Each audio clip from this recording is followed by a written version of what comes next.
மதிப்பும் மரியாதையும் பெருகக்கூடிய நிலையில் நீங்கள் இருக்கீங்க. இந்த வாய்ப்பை தயவு செய்து மிஸ் பண்ண வேண்டாம். ஏன்னா வாழ்க்கையில் கடவுள் வாய்ப்புகளை அள்ளி அள்ளி வழங்குகிறார். ஸோ நீங்கள் வாய்ப்புகளை பயன்படுத்தாமல் இப்போ வரைக்கும் எதையுமே சரியான முறையில் சிந்திக்காமல் வாழ்ந்துக்கிட்டு இருக்கீங்க. ஸோ துன்பத்தை மட்டும்தான் முதலீடு செய்கிறீங்க. ஸோ துன்பத்திலே மட்டும்தான் வாடுறீங்க. ஆனால் நிச்சயமாக சொல்கிறேன், உங்களுக்கு என்னைக்கோ சந்தோஷம் பெருகிருக்கணும். உங்கள் வீட்டுக்குள்ளே சந்தோஷம் துள்ளி குதிச்சிருக்கணும். ஆனால் எல்லாற்றுக்கும் தடையாக இருப்பவை யார் தெரியுமா? நீங்கள் தான். இதை மாற்றணும், அதை மாற்றணும், வீட்டை மாற்றணும், பீரோவை மாற்றணும், வாழ்க்கை நல்லா இருக்கும். தொழிலை மாற்றணும், வாழ்க்கை நல்லா இருக்கும். எவ்வளவோ சேஞ்சஸ், ஆனால் ஜீரோ. ஆனால் உண்மையான மாற்றம் எங்கெங்கே இருக்குது? அந்த மாற்றத்தை நீங்கள் இன்னைக்கு தெரிஞ்சுக்க போகிறீங்க. அந்த மாற்றத்தின் படி உங்கள் வாழ்க்கையில் நீங்கள் பல உயர்ந்த இடத்துக்கு போக போகிறீங்க. இந்த பதிவு நாளைக்கு உங்கள் வாழ்க்கையில் எவ்வளவு பெரிய அதிசயத்தை நடத்த போகுதுன்னு தெரியுமா உங்களுக்கு? ஸோ முழு மனதோட இந்த பதிவை கேளுங்க. வாழ்க்கையில் நிச்சயமாக உங்களால் ஜெயிக்க முடியும். ஓம் சாயிரா சாயிரா, ஓம் சாயிரா சாயிரா, ஓம் சாயிரா சாயிரா, அன்பே சாயிரா, பேரன்பே சாயிரா, அகிலம் தளிக்க ஆத்மா விழிக்க அனுதினம் சாயிரா, எங்கள் அன்பே சாயிரா.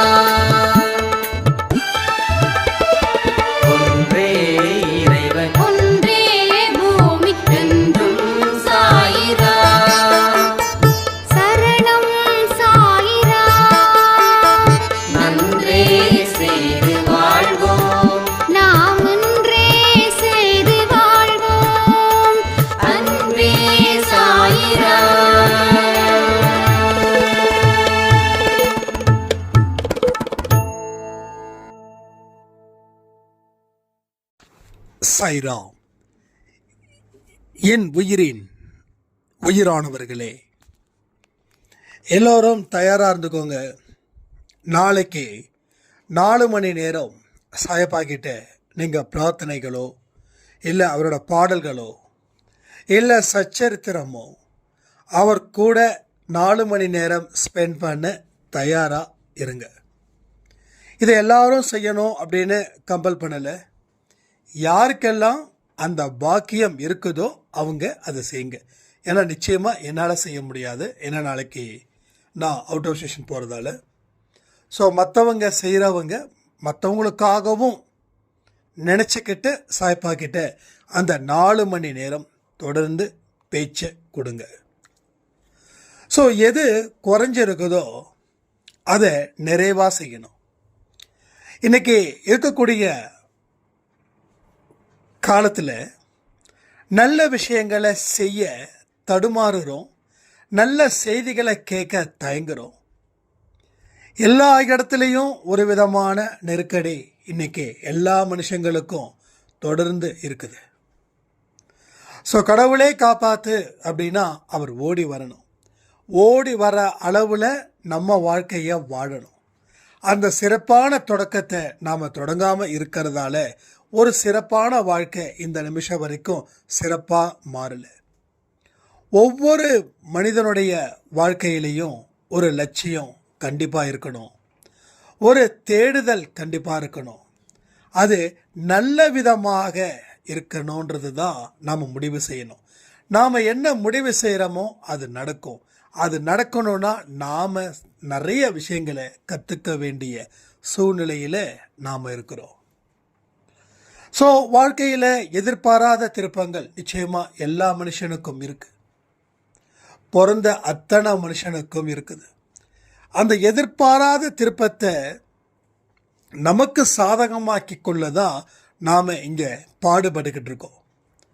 நிறைய பேருக்கு பிரச்சனைகள் அதிகரிக்குது. ஆனால் அதை தீர்க்க வழி இல்லை. ஒரு ப்ராப்ளத்தை கடவுள் உங்கள் முன்னாடி கொடுக்குறாருன்னா அதை உங்களால் தீர்க்க முடியும் அப்படின்னு நம்பணும். ஸோ நம்புறதுக்கு என்ன தேவை? ஆன்மீக சக்தி, ஆன்ம சக்தி வேணும். அந்த ஆன்ம சக்தியை தான் நம்ம தொடர்ந்து ஒவ்வொரு பதிவிலையும் சொல்லிக்கிட்டு இருக்கிறோம். ஸோ பயத்தின் அடிப்படையில் வாழ்ந்தா வாழ்க்கை வீழ்ச்சி. ஸோ ஒரு வலிமையின் அடிப்படையில் வாழ்ந்தா வாழ்க்கை வளர்ச்சி. ஸோ பயம் ஆளை கொல்லும், தைரியம் வாழ வைக்கும். அந்த வாழ வைக்கக்கூடிய விஷயத்தை தான் நாம் இங்கே பல முறை பல தடவை பலவிதமான அனுபவத்தை வச்சு இங்கே உங்கள் மனசுக்குள்ளே கொண்டு வந்து சேர்க்குறோம். ஸோ ஒரு நொடி போதும் வாழ்க்கை மாற. இது நிறைய பேருக்கு தெரியல. அந்த நொடி பொழுதை நாம தான் உருவாக்கணும். நல்ல நேரம் எப்போ வரும், ராகு காலம் எப்போ வரும், யமகண்டம் எப்போ வரும், எப்போ அஷ்டமி, எப்போ நவமி, எப்போ சப்தமி, எப்போ தசமி, இது பார்த்துக்கிட்டே இருக்கிறதால நம்ம வாழ்க்கையில் நல்ல காலம் நமக்கு பொறுக்கலை. இதை பார்க்காம இருந்து நம்ம வாழ்க்கையில் வாழ்ந்துட்டோம் அப்படின்னா அத்தனையும் நமக்கு நல்ல காலம்தான். ஒரு விஷயத்தை யோசிச்சு பாருங்க, நம்ம மூச்சு விட்டுக்கிட்டு இருக்கோமே, ராகு காலத்துலேயும் மூச்சை விட்டுட்டு தானே இருக்கோம். ஸோ யமகண்டத்துலேயும் மூச்சை உள்ளே எடுக்கிறோம், வெளியே விட்றோம்ல, அதை நிறுத்தி வைக்க முடியுமா? அதே போல தான் சொல்கிறேன், உங்கள் நல்ல செயல்களை எந்த காரணத்தை கொண்டும் நிறுத்தி வைக்காதீங்க. உடனுக்கு உடன் தொடங்குங்க. இது நாள் வரைக்கும் காத்திருந்தது போதும். இது நாள் வரைக்கும் ஏதோ ஒரு விஷயம் நமக்கு நடக்குதுன்னு நாம் வாழ்ந்தோம். அது இப்போ நடக்கலை. அப்போ நடக்கணும் அப்படின்னு முடிவு பண்ணால் போதுமா? அதற்கு உண்டான வழிகளை தெரிஞ்சுக்க வேண்டாமா? அதற்கு உண்டான வழிகள் தான் நாளைக்கு 4 மணி நேரம் நீங்கள் கடவுள்கிட்ட உங்களை ஒப்படைக்கிறது. ஸோ நம்ம கடவுள்கிட்ட ஒப்படைச்சோம், அதிகபட்சமாக 30 நிமிஷம் ஒப்படைச்சோம் ஆரத்தி எடுத்ததால். ஆனால் இப்போ 4 hours நம்ம ஒப்படைக்கிறோம், 4 மணி நேரம். அப்படி என்ன செய்யணும்? 4 மணி நேரம் 4 மணி நேரம் ஒப்படைக்கிறது ஓகே, என்ன செய்யணும்? யாருக்காவது ஐடியாஸ் இருக்கா? சொல்லுங்கள். ஸோ என்ன செய்யணும் அப்படின்னா, ஒரு சாப்டர் படிங்க, சச்சரித்திரம் ஏதாவது ஒன்று படிங்க. ஏன்னா நாளைக்கு இப்படி தான் அப்படிலாம் இல்லை, ஏதாவது ஒரு சாப்டர் படிங்க. அந்த சாப்டரை மனசுக்குள்ளே கற்பனையாக உருவாக்குங்க. அதில் 1/2 மணி நேரம் நீங்கள் ஒரு கேரக்டராக இருந்து கற்பனை பண்ணுங்கள். படித்து முடித்ததுக்கப்புறம் அந்த வேலை பண்ணுங்கள். இதை கண்டிப்பாக செய்யுங்க. நாளைக்கு நைட்டு 8 மணி கொடுக்கக்கூடிய பதிவில் ஐ திங்க் மறு ஒளிபரப்பாக தான் இருக்குன்னு நான் நினைக்கிறேன். பட் எனக்கு எக்ஸாக்ட் தெரியல. மறு ஒளிபரப்புனா கண்டிப்பாக அந்த டைட்டிலில் போட்டுருவோம், மறு ஒளிபரப்புன்னு. அதனால் டோன்ட் வரி. ஆனால் மோஸ்ட்லி நாளைக்கு நான் ஈவினிங் ஆடியோ கொடுப்பேன், நிச்சயமாக கொடுப்பேன். ஏன்னா அந்த பதிவோடைய ஃபீட்பேக் உங்ககிட்ட வாங்கணும். ஸோ 4 hours இப்படி ஈஸியாக பண்ணலாம். இல்லைன்னா கடவுள் உங்களுக்கு எவ்வளவுக்கு எவ்வளோ சோதனை தந்தாரோ அதையும் எடுங்க. என்னங்க சாதனை தானே எடுக்கணும், சோதனை எடுக்க சொல்கிறீங்க? சோதனையும் தான் முக்கியமான காரணமாக இருக்குது சாதனை புரிய. அதனால் சோதனைக்கு முக்கியத்துவம் கொடுங்க. என்னென்ன விதத்தில் சோதிச்சார், என்னென்ன அறிவுரை சொன்னார், அந்த அறிவுரை சொன்னது போல் நம்ம வாழ்ந்ததால் எதெல்லாம் நம்ம சாதித்தோம், இல்லை எதெல்லாம் சாதிக்காமல் அப்படியே வச்சுருக்கோம், இது எல்லாத்தையும் 1க்கு 10 தடவை நீங்கள் யோசித்து செயல்படணும். ஸோ இங்கே வழி தெரியாமல் தான் பிதுங்கிக்கிட்டு இருக்கோம். வழி தெரிஞ்சிருச்சுன்னா நமக்கு ராஜ யோகம்தான். ஸோ நிறைய பேர் சொல்கிறாங்க, எனக்கு வழி தெரியலைங்க. வழி தெரிஞ்சிருச்சுன்னு வச்சுக்கோங்க, வாழ்க்கையில் ஜெயிச்சிடுவோம். அவங்களுக்கு ஒரே ஒரு விஷயந்தான், இந்தந்த வழிகளில் நீங்கள் பயணிக்கும்போது உங்களுக்கு ஏகப்பட்ட தொல்லைகளும் தடங்கல்களும் துன்பங்களும் பிரச்சனைகளும் அதிகரிக்கும். இதை பொருட்படுத்தாமல் நீங்கள் செயல்படும் போது உங்களுக்கு இருக்கக்கூடிய அத்தனை எதிர்ப்புகளும் நிச்சயமாக குறையும். இதை தான் மனசில் வச்சு வாழ்க்கையை நீங்கள் ஆரம்பிக்கணும். ஸோ ஒரு முடிவு, இந்த முடிவை நான் எடுத்துட்டேன், இந்த முடிவில் இருந்து நான் என்றைக்கும் எப்பையும் பின்வாங்க மாட்டேன், அந்த உறுதிமொழியை நீங்கள் எடுக்கணும். நாளைக்கு என்ன சும்மா 4 மணி நேரத்தில் எல்லா சிட்டிசனும் முடிஞ்சிருமா? இல்லை. ஸோ நாளைக்கு எத்தனையோ பேருக்கு ஒரு மிகப்பெரிய ஆதாரமாக இந்த வாழ்க்கை விளங்க போகுது. இந்த 4 மணி நேரம் பயிற்சியில் செய்கிறவங்களுக்கும் சரி, செய்யாதவங்களுக்கும் சரி, நிச்சயமாக நாளைக்கு ஒரு அழகான அற்புதமான ஒரு நாளாக சாய்ப்பா உங்களுக்கு மாற்ற போகிறார். ஸோ எவரெவருக்கெல்லாம் வெற்றி வாய்ப்புகள் நாளைக்கு கிடைக்கும் நம்புகிறீங்களோ அவங்களுக்கு நிச்சயமாக கண்டிப்பாக கிடைக்கும். நான் நம்புகிறேன் அப்படின்றவங்களுக்கு நான் இந்த நொடியே பிரார்த்தனை பண்ணுறேன். ஸோ பிரார்த்தனை வலிமையானது, அற்புதமானது, அதிசயமானது. புரிஞ்சுக்கணும், பிரார்த்தனை நல்ல உள்ளங்கள் செய்யும்போது நிச்சயமாக அது பலிக்கும். அது பலிச்சியே தீரணும். ஏன்னா பிரார்த்தனைக்கு வலிமை அதிகம். அப்போ யார் யாரெல்லாம் நாளைக்கு வெற்றி பெற முடியும், நாளைக்கு மிகப்பெரிய சக்தி வாய்ந்த நாளாக இருக்குது அப்படின்னு மனப்பூர்வமாக நம்புகிறாங்களோ அவங்களுக்கு நாளை சக்தி வாய்ந்த நாளாக மாறும். ஸோ எல்லா இடத்துலையும் சாய்ப்பாக இருக்கிறாருங்க, எல்லா இடத்துலையும். இப்போது நீங்கள் கேட்குறீங்க, நான் பேசுகிறேன், நான் பேசும்போது முழு நம்பிக்கையோட சாயப்பா உங்களுக்கு செய்வாருன்னு சொல்கிறேன். அதே முழு நம்பிக்கையோட நீங்கள் கேட்டீங்கன்னா நிச்சயமாக செய்வார். அவர் உங்கள் மனதை படிக்கிறார். உங்கள் மனசில் எந்த எண்ணம் ஓடுதுன்றத அவரை விட துல்லியமாக யாராலையும் சொல்ல முடியாது. ஏன்னா அவர் இறைவன், அவர் தெய்வம், அவர் குரு, கலியுக அவதாரம். ஸோ டெஃபினட்டாக அவர் உங்கள் மைண்டுக்குள்ளே ஓடக்கூடிய ஒரு எண்ணத்தையும் துல்லியமாக இருக்கார். அதனால தான் சில பேருக்கு பதிவில் சொல்லப்பட்டது உடனுக்குடன் ஏதாவது ஒரு ரிஃப்ளெக்ட் நடக்குது. இன்றைக்கி காலையில் கொடுத்த ஒரு மிராக்கல் பதிவு கூட நீங்கள் கேட்டிருக்கலாம். ஏன்னா எத்தனையோ பதிவுகளை கேட்குறவங்களுக்கு திடீர்னு ஒரு பதிவு ஒரு பெரிய சேஞ்சஸை கொடுக்குது. அப்போ ஏன் மற்ற பதிவில் கொடுக்கலன்னா, நீங்கள் மற்ற பதிவை கேட்க கேட்க உங்கள் உடம்பில் இருக்கக்கூடிய கழிவுகளை அகற்றுவது போல உங்கள் மனசில் இருக்கக்கூடிய எண்ணத்தின் அடிப்படையில் இருக்கக்கூடிய கழிவுகளை வெளியேற்றி கொண்டு இருக்கிறது. அது முழுவதுமாக வெளியேற்றும் போது தான் ஒரு பதிவில் வாழ்க்கையே மாறுது. ஒரே பதிவில் வாழ்க்கையே மாறுது. இங்கே ஒருத்தவங்க 2 பேரை வச்சு மட்டும் நான் சொல்லலை, இங்கே நிறைய பேரோட வாழ்க்கை அப்படி தான் இருக்குது. 2 வருஷமாக நான் பதிவு கேட்குறேன், ஆனால் அந்த பதிவில் இல்லாத ஒரு சக்தி இந்த பதிவில் இருக்குது. ஸோ வரக்கூடிய பதிவுகளையும் அவங்க அப்படி தான் சொல்கிறாங்க. அப்போ இத்தனை நாள் சொல்லுவாங்கல்ல, பழையன கழிதல் புதியன புகுதல், அது போல். அப்போ அது கழிஞ்சாதான் இது புக முடியும். அது கழியலை அப்படின்னா இது புகவே முடியாது. ரைட்டா? இது என்ட்ரியாக வாய்ப்பே இல்லை.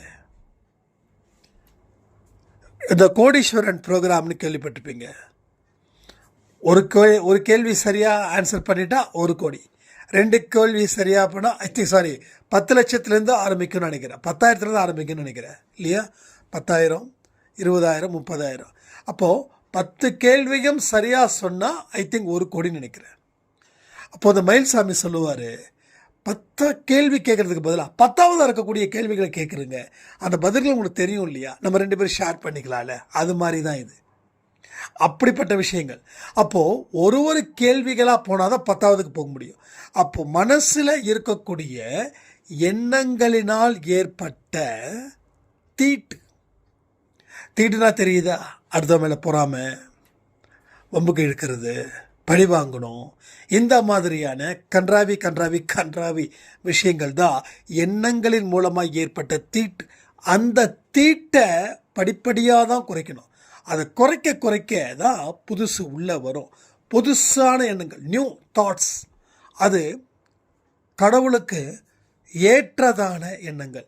கடவுள் சொல்லக்கூடிய விஷயமும் உங்களுடைய எண்ணங்களும் சமமாக இருந்தால் அது உங்கள் வாழ்க்கையில் நடந்துருச்சுன்னா அதுக்கப்புறம் உங்களுக்கு வரக்கூடிய பதிவுகளில் ஒரு சக்தியும் ஒரு அர்த்தமும் பல மடங்கு புரியும். நான் என்னுடைய கேள்வி, நான் பேசுகிறத மட்டும் கேட்குறத விட்டுட்டு இங்கே எத்தனையோ பேர் கமெண்ட் பண்ணியிருக்காங்க இல்லையா, அவங்களுடைய கமெண்ட்டையும் நீங்கள் பார்க்கணும். ஏன்னா எல்லார்கிட்டையும் தான் தெய்வம் பேசுது. உங்ககிட்ட பேசுகிற சாய்ப்பாதா என்கிட்ட பேசுகிறாரு, என்கிட்ட பேசுகிற சாய்ப்பாதா மற்ற எல்லார்கிட்டையும் பேசுகிறாரு.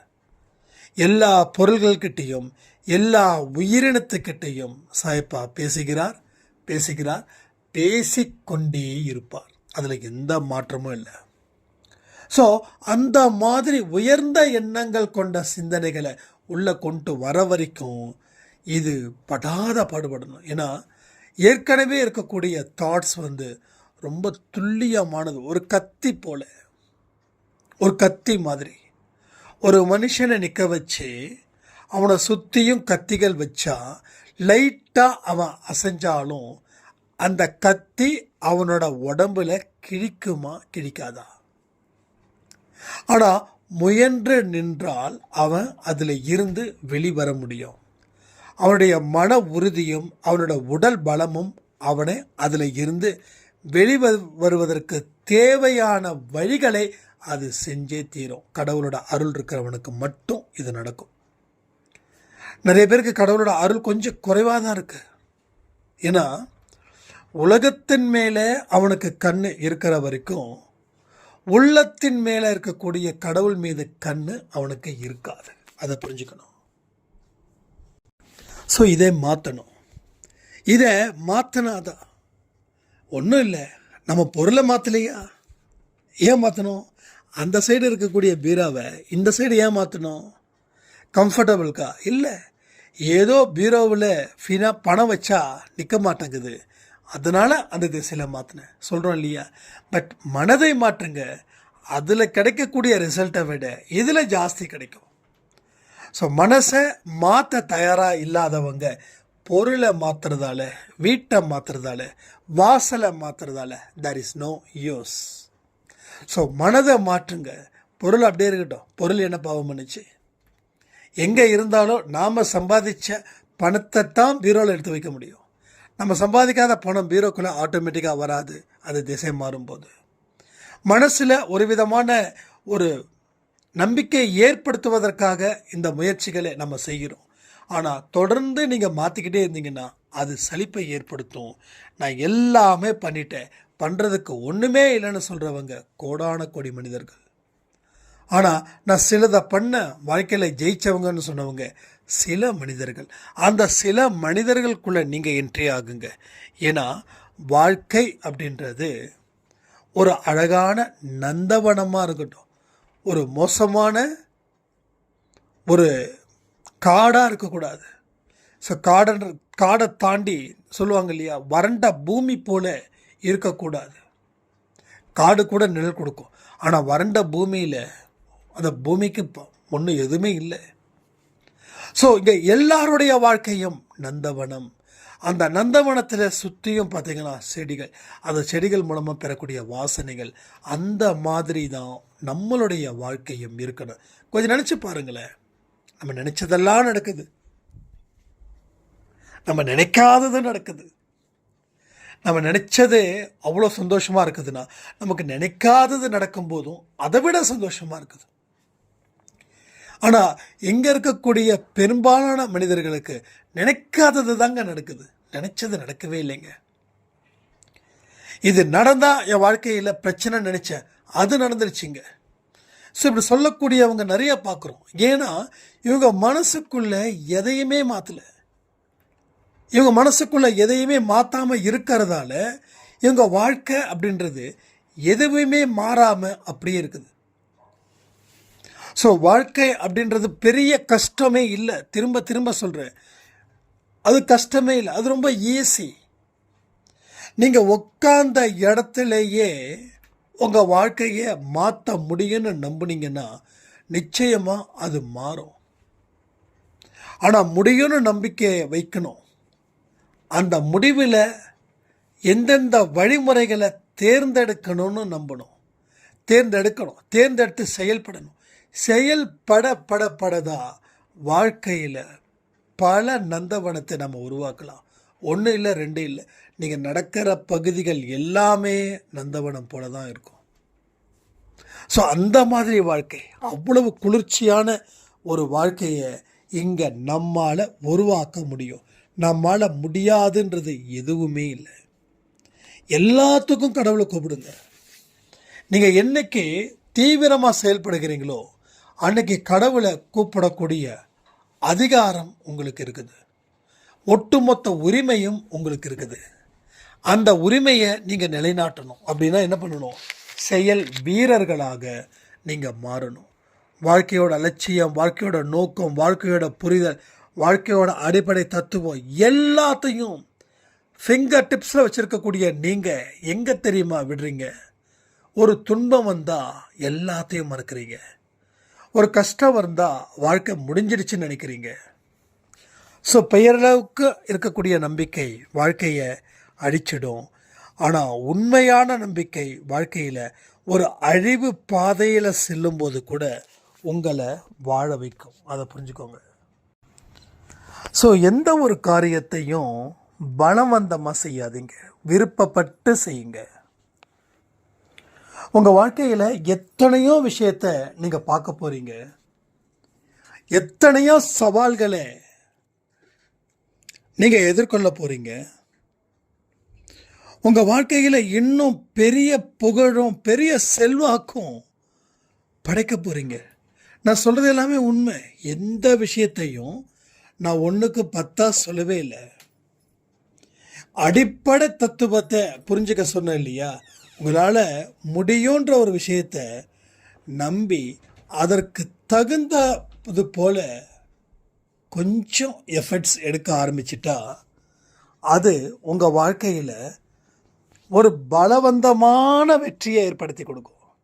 ஸோ பலவந்தமாக எந்த விஷயத்தையும் செய்யாமல் மனப்பூர்வமாக செய்பவர்களுக்கு கடவுள் பலவந்தமான ஒரு வெற்றி, நீ இந்த வெற்றியை வாங்கி தான் ஆகணும், உன் பிரச்சனைகள் கண்டிப்பாக நான் தீர்க்க தான் போகிறேன், நீ சந்தோஷமாக இருக்க தான் போகிற, நீ ஹாப்பியாக இருக்க தான் போகிற, நீ செய்த பிரார்த்தனைக்கும் நீ செய்த முயற்சிக்கும் நீ செய்கிற உழைப்புக்கும் நான் உனக்கு பலன் தராமல் போக மாட்டேன்.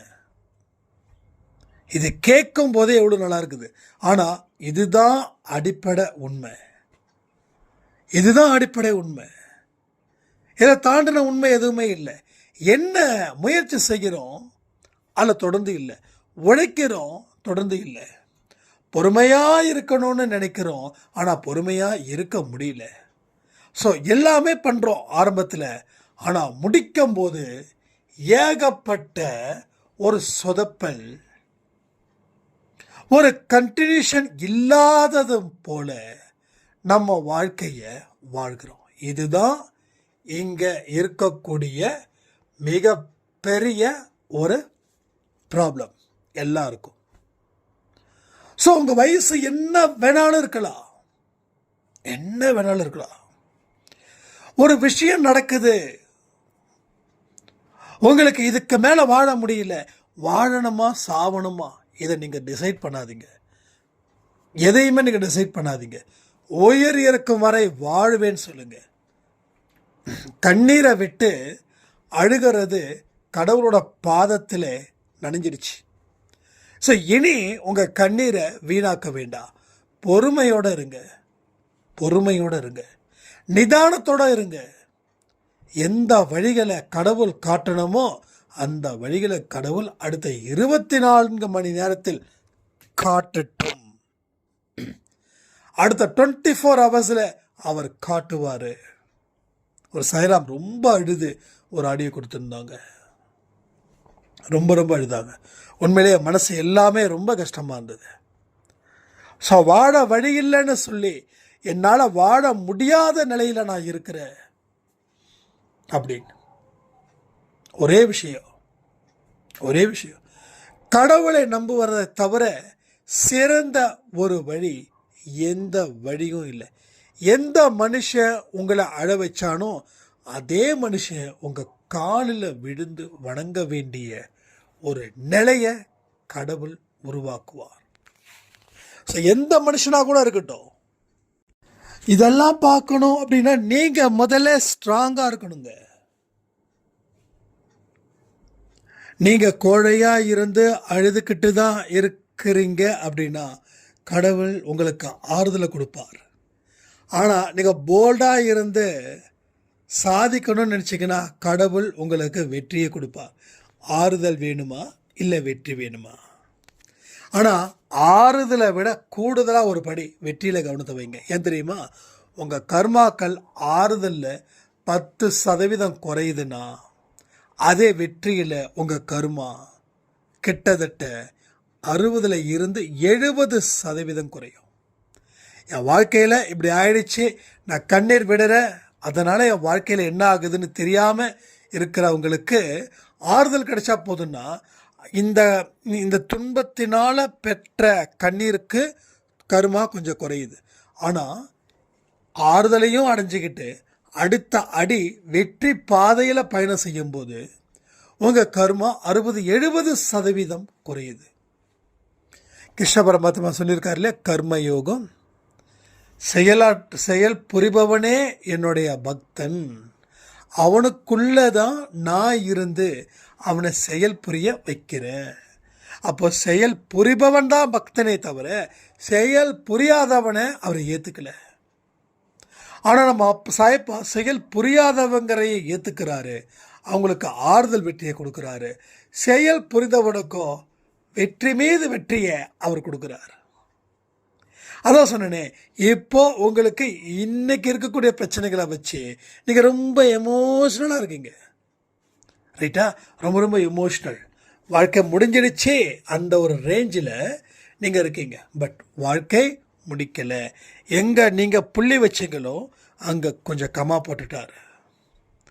அவர் எங்கே புள்ளி வைப்பார் தெரியுமா? அவர் புள்ளி வைக்கணும். என்னைக்கு உங்கள் தோளில் புகழ் மாலை ஏறுதோ அன்னைக்கு புள்ளி வைப்பார். ஸோ இந்த உலகத்தில் வந்தீங்க, இந்த உலகத்தில் கஷ்டப்பட்டீங்க, இந்த உலகத்தை விட்டு போகும்போது சந்தோஷமான மனநிலையில் நீங்கள் பிரியாவிட கொடுக்குறீங்க. அப்போ அடுத்த ஜென்மம் எஸ் சூப்பர், அடுத்த ஜென்மம் பர்ஃபெக்ட், அடுத்த ஜென்மம் மிகப்பெரிய ஒரு அதிசயமிக்க ஒரு குழந்தையாக நீங்கள் இருப்பீங்க. ஆனால் ஒன்று, அடுத்த ஜென்மத்தில் உங்களுடைய கர்ம வினையினால் உங்களுக்கு பேரு புகழ இருக்கக்கூடிய இடத்துல நீங்கள் பிறந்தீங்க அப்படின்னா இன்றைக்கி இருக்கக்கூடிய எல்லா பாடத்தையும் மனசில் வையுங்க, அந்த ஆன்மாவில் பதிய வைங்க. நீங்கள் எந்த அளவுக்கு பதிய வைக்கிறீங்கன்னா வரக்கூடிய எல்லா ஜென்மத்திலையும் எந்த பாவத்தையும் செய்யக்கூடாது. அதிகாரம் இருந்தாலும் யாரையும் அடிமையாக இருக்கக்கூடாது. பொருள் இருந்தாலும் ஏழைகளை பார்த்து கேலி கிண்டல் பண்ணக்கூடாது. கை கால்கள் நல்லா இருந்தாலும் ஊனமுற்றவர்களை பார்த்து கேவலமாகவோ இல்லை அவங்களை கேவலப்படுத்துகிற மாதிரியோ எந்த செயலிலும் ஈடுபடக்கூடாது. இதையெல்லாம் நீங்கள் கற்றுக்கணும். ஏன்னா இட்ஸ் வெரி இம்பார்ட்டன்ட். இது இப்போ நம்ம தயார் பண்ணுறது இந்த ஜென்மத்தில் மட்டும் இல்லை. ஒரு சாயிராம் சொன்னாங்க, இந்த அன்பே சாயில் இருக்கக்கூடிய ஆடியோஸ் எல்லாம் கேட்கும்போது உண்மையிலே சொல்கிறேன், இது இன்னைக்கு நாளைக்கு மட்டும் வாழ்க்கைக்கு உண்டான பாடம் இல்லைப்பா. இன்னும் எத்தனை ஜென்மங்கள் எடுத்தாலும் அத்தனை ஜென்மத்தில் இந்த பாடத்தை கண்டிப்பாக நாங்கள் படிக்கணும். அப்போ நீங்கள் சொல்கிறது போல் அதை நல்லா பதிய வைக்கணும். கண்டிப்பாக எனக்கு நம்பிக்கை இருக்குது அப்படின்னாங்க. எஸ், நல்லா பதிய வைங்க. நீங்கள் எதை நினச்சி விதைக்கிறீங்களோ அதுதான் அறுவடை செய்ய முடியும். அதே போல் எதை நினச்சி உங்கள் மனசுக்குள்ள இந்த கருத்துக்களை வைக்கிறீங்களோ அதுதான் வரக்கூடிய அத்தனை ஜென்மத்திலையும் நீங்கள் பாவம் செய்வீர்களா இல்லை புண்ணியம் செய்வீர்கள்ன்றதை பொறுத்து அமையும். அப்போ பாவத்துக்கு பெரிய விடுதலை கொடுங்க. ஐயோ பாவமே நான் செய்ய மாட்டேன்னு சொல்லுங்கள். இந்த பாவத்தினால பட்ட வினை போதும்னு நினைங்க. பட் புண்ணியத்தால் பெறக்கூடிய சந்தோஷம் எனக்கு வேணும்னு சொல்லுங்கள். ஸோ நீங்கள் இருக்க வாக்குத்தத்தம் என்ன தெரியுமா? பாவத்தினால் பெற்ற துன்பம் போதும், புண்ணியத்தினால் பெறக்கூடிய சந்தோஷம் வேணும்னு போடுங்க. ஸோ பாவத்தினால துன்பமோ புண்ணியத்தினாலே சந்தோஷம் தானே கிடைக்கும். அப்போது புண்ணியன்ற விதையை விதைக்கணும், அது சந்தோஷத்தை அறுவடை பண்ண முடியும். அந்த அறுவடைக்கு உண்டான நேரங்கள் சீக்கிரமாக வந்துடும். அதனால் விதைக்கிறதுக்கு நேரத்தை இன்றைக்கி பண்ணலாமா அன்றைக்கி பண்ணாமல் சொல்ல வேண்டாம். இப்போது இந்த நொடி உங்களுடைய நேரம். உங்கள் நேரத்தை நீங்கள் வீணாக்கக்கூடாது. வீணாக்கினால் காலங்கள் நம்மளை ஏமாற்றிடும். புரிஞ்சுக்கோங்க, காலங்கள் ஏமாற்றிடும். கவலைகள் இன்னும் அதிகரிக்கும். உங்கள் வாழ்க்கை உங்கள் கையில். அதை நினச்சி செயல்படுங்க. உங்கள் வாழ்க்கையில் இல்லை இவங்க இவ்வளோ டெவலப் ஆகிட்டாங்க, அவங்க அவ்வளோ டெவலப் ஆகிட்டாங்க, ஆனால் எனக்கு இன்னும் டெவலப் ஆக முடியலையே, அந்த ஏக்கம் தயவு செய்து வேண்டாம். ஏன்னா ஒருத்தவங்களை பார்த்து நம்மளை தாழ்ச்சி அடையவும் வேண்டாம், நம்மளை உயர்த்தி பேசவும் வேண்டாம். இந்த கம்பேரிஷன், இந்த ஒப்பிட்டு பார்க்கும் தன்மை, இது ஒவ்வொரு மனுஷனுக்குள்ளேயும் ஒரு வெறியை ஏற்படுத்தும். எனக்கு இவ்வளவு சீக்கிரம் அற்புதங்கள் நடக்கலை, ஆனால் நிறைய பேருக்கு நடந்திருக்கு. என்கிட்ட சொன்னவங்க நிறைய பேர். நான் தான் சொன்னேன், இந்த மனநிலையில் நீங்கள் இருந்தீங்கன்னா நடக்க வேண்டிய ஒரு அற்புதம் நடக்காமல் போயிடும். ஸோ நடக்க வேண்டிய ஒரு அற்புதம் என்ன ஆகும்? நடக்காமல் போயிடும். ஸோ அப்போது நம்மளுடைய எண்ணங்களை கடவுள் பார்க்குறாரு, அதற்கு தகுந்த வாழ்க்கை முறையை கொடுக்குறாரு. அப்போது அவர் என்ன வாழ்க்கை கொடுக்கணும் அப்படின்னு நீங்கள் டிசைட் பண்ணுங்கள்.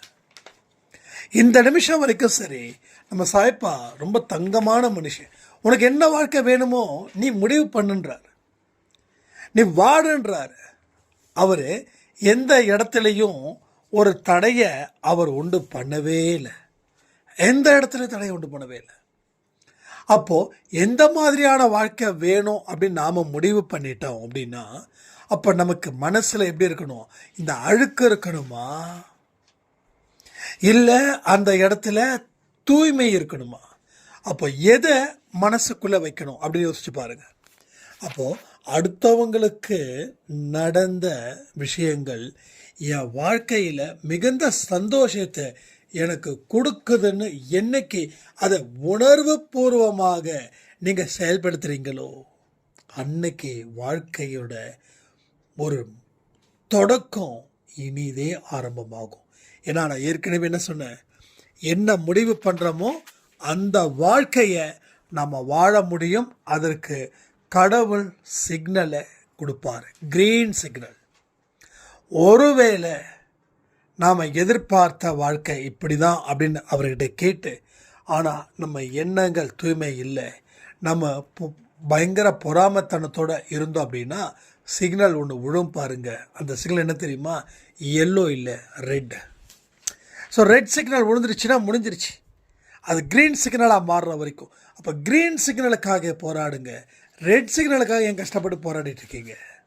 ஸோ இப்போ வரைக்கும் பல பேர் அந்த சிக்னலுக்காக தான் போராடிக்கிட்டே இருக்காங்க.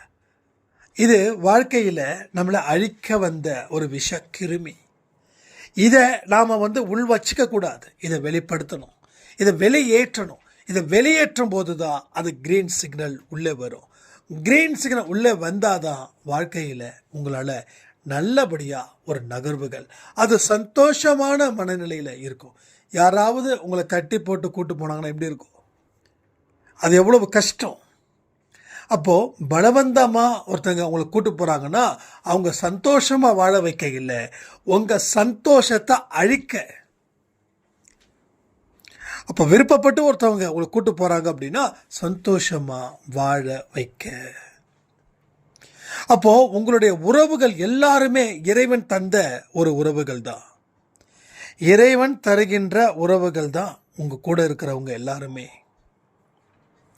அப்போது அந்த உறவுகளுக்கு எதிராக செயல்படுறாங்க அப்படின்னா அது கர்மாவின் அடிப்படையில் என்னும்போது அந்த உறவுகளை நீங்கள் நிச்சயமாக மதிப்பீங்க, அந்த உறவுகளுக்கு உயிரை கூட நீங்கள் கொடுப்பீங்க. ஸோ நான் உங்களை எதிர்க்கிறேன் அப்படின்னா நீங்கள் என் மேலே அன்பு வச்சிங்கன்னா நான் உங்களை எதிர்த்துக்கிட்டே இருப்பேன். ஒரு ஸ்டேஜில் நீங்கள் என் மேலே அன்பு வச்சுருக்கீங்கன்னு தெரிஞ்சதுக்கப்புறம் நான் உங்ககிட்ட உங்கள் முகத்தில் முழிக்கிறதே எனக்கு அவ்வளவு கஷ்டமாக இருக்கும். எதுக்கு சொல்றேன்னா, எல்லாமே ஹியூமன்ஸ். இங்கே எல்லாமே மனுஷங்க தான். மனுஷங்க கூட தான் நம்ம வாழ்க்கை இருக்குது. அப்போ ஒரு கம்பேரிட்டிவ் நீங்கள் பண்ணும்போது உங்கள் சொந்தத்துக்குள்ள கம்பேரிட்டிவ் நீங்கள் பண்ணிக்கிறீங்கல்ல. அப்போது ஒருத்தன் வாழ்ந்துட்டான் அப்படின்னா அவனை ஏற்றுக்க முடியல. ஒருத்தன் விழுந்துட்டான் அப்படின்னா அவ்வளவு சந்தோஷம், துள்ளி குதிச்சு கொண்டாடுறீங்க. அந்த உறவு யாரு? கடவுள் கொடுத்தது தானே. ஸோ எல்லா மனுஷனுக்குள்ளேயும் என்னுடைய ஆன்மா இருக்குதுன்னு சொன்னது யாரு? கடவுள் தானே. அப்போது இந்த விஷயத்தை மட்டும் உங்களால் ஏன் ஏற்றுக்க முடியல? ஸோ ஏற்றுக்கொள்ளப்பட்ட விஷயத்தை இங்கே நிச்சயமாக மனப்பூர்வமாக ஏற்றுக்கொள்ளணும். அது இன்பமோ இல்லை துன்பமோ. ஸோ இன்பத்தை மட்டும்தான் ஏற்றுப்பேன், துன்பத்தை நான் ஏற்றுக்க மாட்டேன் அப்படின்னு நினச்சா உங்கள் வாழ்க்கையில் எந்த துன்பமும் உங்களிடம் வரவே வராது. உங்கள் வாழ்க்கையில் நடக்க வேண்டிய பாதைகள் அத்தனையும் என்ன ஆகும் தெரியுமா? இருண்டு போன இடத்துல நிற்கிற மாதிரி போயிடும். ஸோ இருண்டு போன இடத்தை யாரும் எப்பையும் விரும்ப மாட்டாங்க. ஸோ வெளிச்சத்தை தான் மனிதன் விரும்புவான். இருட்டு நல்லது, ஆனால் இருட்டிலே இருக்கிறது நல்லது இல்லை. வெளிச்சம் நல்லது, ஆனால் வெளிச்சத்திலே இருக்கிறது நல்லதும் இல்லை. ஸோ எது எந்தெந்த இடத்துக்கு ஏற்றதோ அதற்கு தகுந்த மாதிரி தான். அப்போ இன்பம் நல்லது தான், ஆனால் இன்பமே இருக்கிறது நல்லது இல்லை. துன்பமும் நல்லது தான், ஆனால் துன்பமே இருப்பது நல்லது இல்லை. ஸோ இன்பத்தில் கற்றுக்கிட்ட அனுபவம், துன்பத்தில் கற்றுக்கிட்ட அனுபவம் எல்லாத்தையும் ஒன்றா சேருங்க. உங்களுடைய பலம் சத்தியமாக பெருகும். ஸோ வாழ்க்கையில் எவ்வளவு பெரிய பிரச்சனைகள் வந்தாலும் சரி, உங்களால் முடியும் அப்படின்ற ஒரே நம்பிக்கை இருக்கும் பாருங்க. அந்த நம்பிக்கை உங்களை பலப்படுத்தும். அந்த நம்பிக்கை உங்களை இன்னும் பெரிய பெரிய இடத்துல வாழ வைக்கும். அளவு கடந்த அற்புதத்தை பெறுவதற்கு தகுதியாக அன்பேசாய் குடும்பத்தில் இருக்கிறவங்க இருக்கும்போது வாழ்க்கையில் நல்ல பாதைக்கும் நல்ல பயணத்துக்கும் நாம் தயாராக இருக்க நம்மளுடைய மதிப்பும் நம்மளது மரியாதையும் கூடும்.